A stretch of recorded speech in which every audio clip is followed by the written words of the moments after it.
Good morning. At uli ako sa auto. Inaaral kong mag-PMS mag-isa. Somehow kasi ang PMS, if meron kang sasakyan, mabigat din sa bulsa kahit paano. Although kailangan ng auto mo, maayos yung engine oil, yung coolant mo, yung brake fluid mo, yung gulong mo, everything about gumagana dito sa auto. But then at the same time, if simple lang naman yung gawain, why not aralin ko na rin, di ba? So this is a short vlog about kung paano mag-PMS ang isang baker na katulad ko.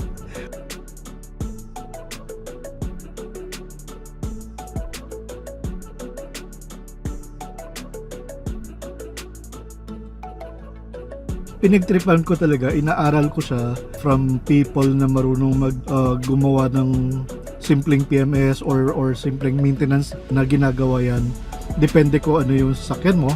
Yan yung time na pinapalitan nila yung mga langis ng sasakyan, chine-check lahat ng mga parts ng sasakyan mo. So maintenance yan. If hindi mo gagawin yan, delikado yung auto mo. For quite some time, every time na pumupunta ako sa casa for a PMS, I got interested in doing it by myself. Lalo yung mga simpleng bagay lang, like palit lang ng langis. Somehow, makakatipid ka kahit papaano kasi yung mga mabibigat na part, yun yung mga iniwasan kong gawin na lang. Then yung mga simple, yung mga kaya ko, yun yung mga inaral ko and ginawa ko. I'm telling you, sabihin na nating yung maintenance nitong auto na to is around 5 to 6K. Somehow nagawa ko siya for around 2 to 3K lang.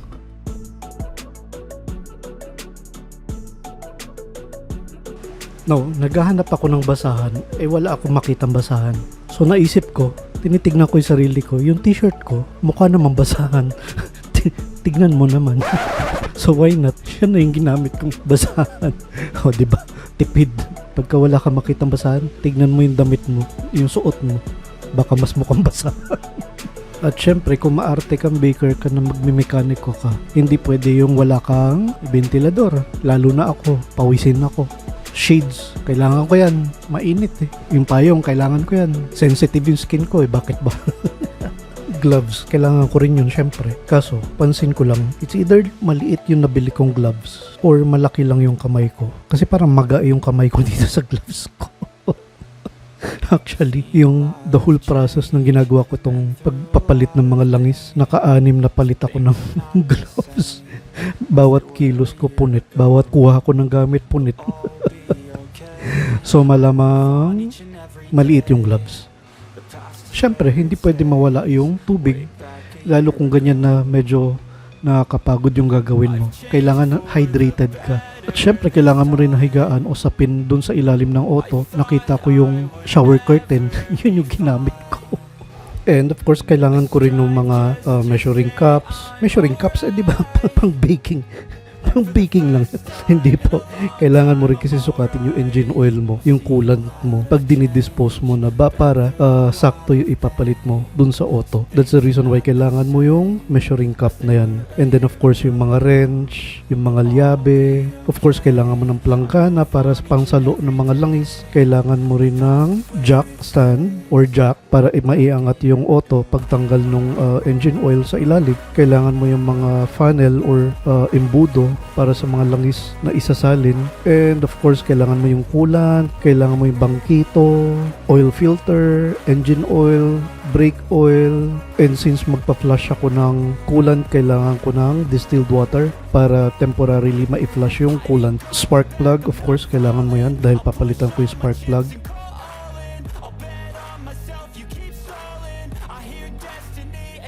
In a way, ang problema ko dito sa vlog na to, nag-start ako around 8 AM, natapos ako around 2 PM. Nung ina-upload ko na siya sa laptop, eto po yung nangyari. Ang una-una kong ginawa dito sa sasakyan is magpalit ng engine oil. So you have to drain it. Yun yung nasa part ng video ko na corrupted. By the time na natapos ako ng video, I was doing everything for the whole day. Nagpahinga ako. The following day, sabi ko, that's the time na i-edit ko na tong video ko, yung vlog ko. Maiyak-iyak ako kasi hindi ko na mabuksan lahat ng files ko. I don't know what happened, but then most of it was corrupted.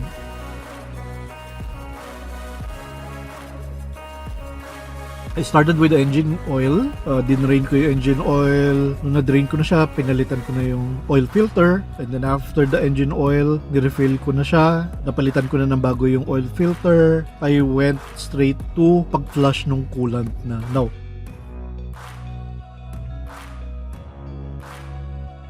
when we say flush, ibig sabihin, fina-flush, dinidrain out lahat ng liquid. Then, papalitan ng bago. In flushing the coolant, I only use distilled water. Do not use regular water. Dapat distilled water po.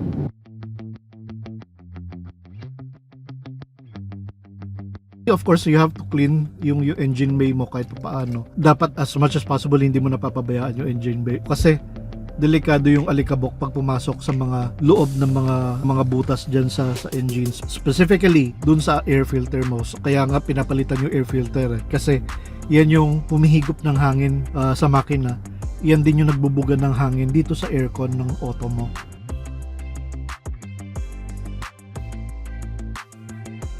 Nagpapalit na rin ako ng dalawang gulong. Medyo luma na yung dalawang gulong ko. Pinapalitan na rin namin siya para at least mas safe yung takbo nito sa sasakyan.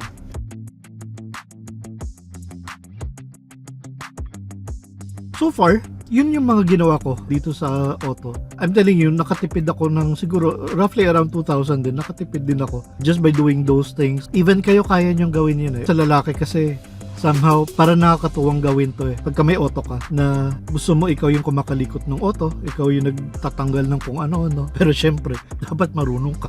Kasi mamaya tanggal ka ng kung ano-ano, tapos pag nasira, iyak-iyak ka sa pagpapagawa mo. Mahirap din naman, di ba? So kailangan as much as possible aralin mo. Hindi pwede yung ganun lang pala. Nakita ko yung mekaniko, ganun lang. Hindi pwede yun. Aralin mo before mo gawin.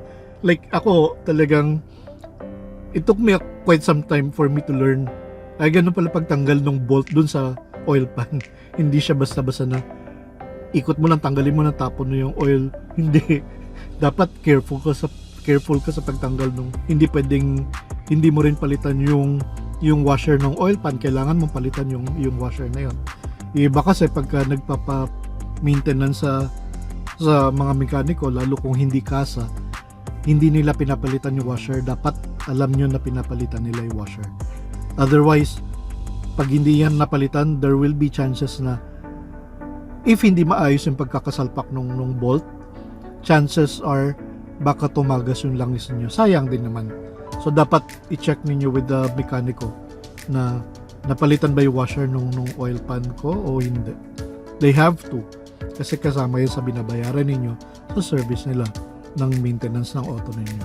With regard to buying all those engine oil, yung coolant, brake fluid, mura lang siya. Hindi ka gagastos na malaki pag ikaw bumili nung mga liquid na yun. As long as alam mo kung ano yung appropriate na oil or na liquid na isasalpak mo dito sa auto. Kailangan alam mo. Lahat yan nahandun sa service manual. So, you have to check your service manual.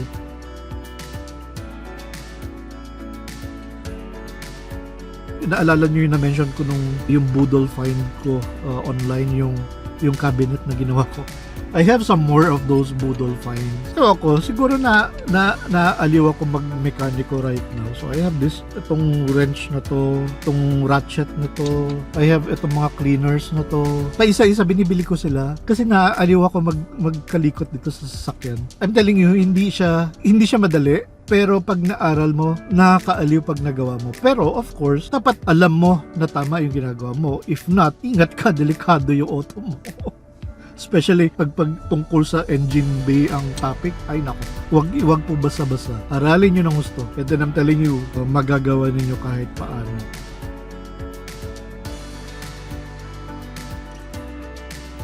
Fulfilling, I mean, siguro sa mga lalaki, fulfilling tong part nito. Sabi nga sa inyo, kung ang mga babae, pagka nasa mall, ikot yan ng ikot sa mga department store or kung saan-saan. Ang lalaki, the best na area sa mall, kung saan mo iiwan yung mister mo o boyfriend mo, iwan mo sa isang hardware shop.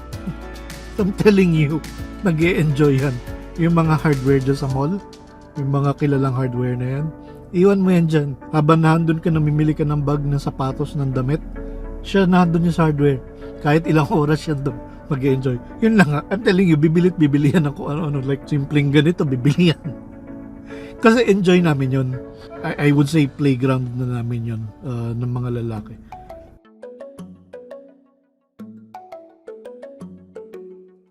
Again, hindi po ako mekaniko, baker po ako. Probably, ini-enjoy ko lang siya. Just to add, tatay ko po kasi is matagal ng trailer tank driver. Maliit pa ako, nakikita ko na siya nag-aayos ng truck, naglilinis ng truck, nagtatanggal ng kung ano-ano sa engine from time to time. Siguro, nakuha ko lang yun na parang nung bata ako siguro naisip ko, parang gusto ko yung ginagawa ng tatay ko. So, probably, ito na yung time.